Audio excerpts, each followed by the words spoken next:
Indian woman में सबसे ज्यादा केस सर्वाइकल कैंसर के मिल रहे हैं। WHO के मुताबिक दुनिया भर में सर्वाइकल कैंसर के लगभग 60 लाख से ज्यादा नए केस सामने आए हैं, जिसमें थोड़ी सी लापरवाही और जानकारी के अभाव में 3 लाख वुमन ने अपनी जान गंवा दी।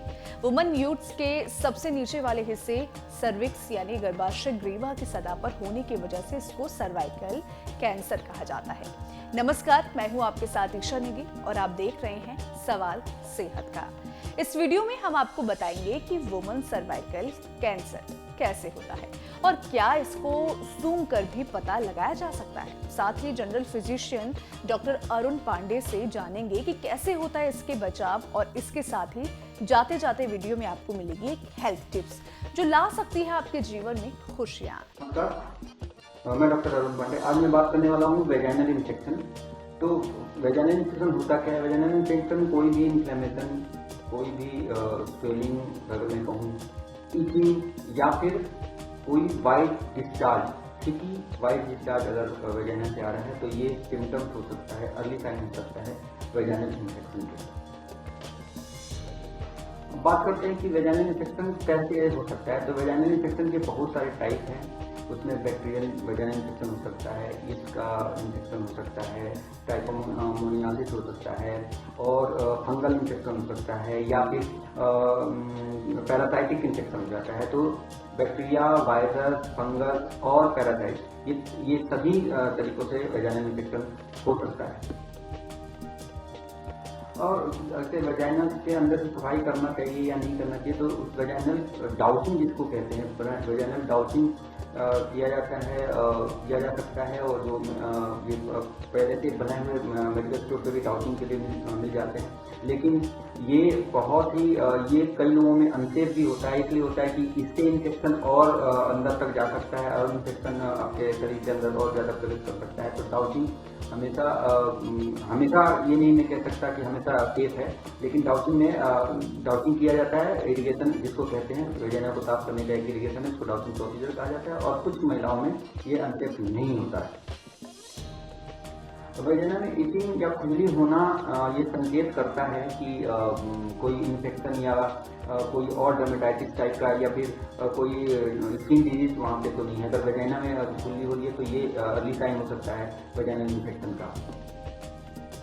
पसीने से भीगे अंडरगारमेंट से फंगल इन्फेक्शन होने का खतरा होता है। तो अगर अंडरगारमेंट पसीने से भीगा हुआ है, आप उसको पहन रहे हैं, तो और भी तरह के स्किन डिजीज हो सकते हैं।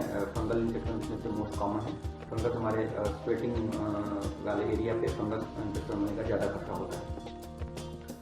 वेजाइनल इन्फेक्शन में या फिर अपने वेजाइनल एरिया को क्लीन करने के लिए या फिर उसको हाइजीनिक रखने के लिए कोई भी तरह तरह की प्रक्रियाएं अपनाना नहीं चाहिए, या फिर कोई भी टचियन की बातें नहीं करनी चाहिए। जब भी आपको इस तरह का कोई सिम्टम्स हो रहा है तो अपने गायनेकोलॉजिस्ट से, अपने डॉक्टर से जरूर संपर्क करें बिना किसी देरी के, क्योंकि ये अगर इन्फेक्शन परसिस्ट करता है तो ये कहीं ना कहीं और जाके कुछ दूसरी डिजीज में तब्दील हो सकता है।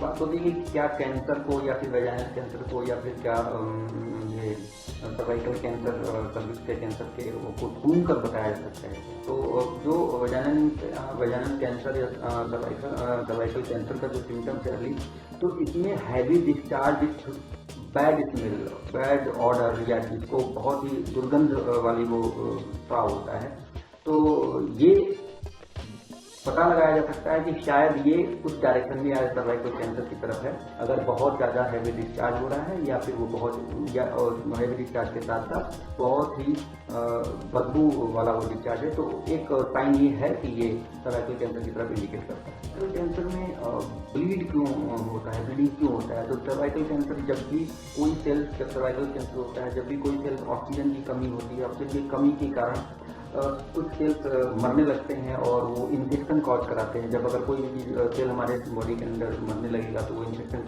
कॉज कराएगा। इन्फेक्शन कॉज कराने के कारण ये बहुत ज़्यादा बदबूदार भी हो जाता है और ये और ज़्यादा ब्लीड करने लगता है। तो यही मुख्य कारण है ब्लीडिंग होने का। सर्वाइकल कैंसर में डिस्चार्ज में बदलाव आता है, क्योंकि जब ये कंटिन्यूस डिस्चार्ज होता है तो ये हल्का पीलापन या पानी जैसा या फिर ब्राउनिश या मिक्स ब्लड के साथ मिक्स करके ये स्राव हो सकता है।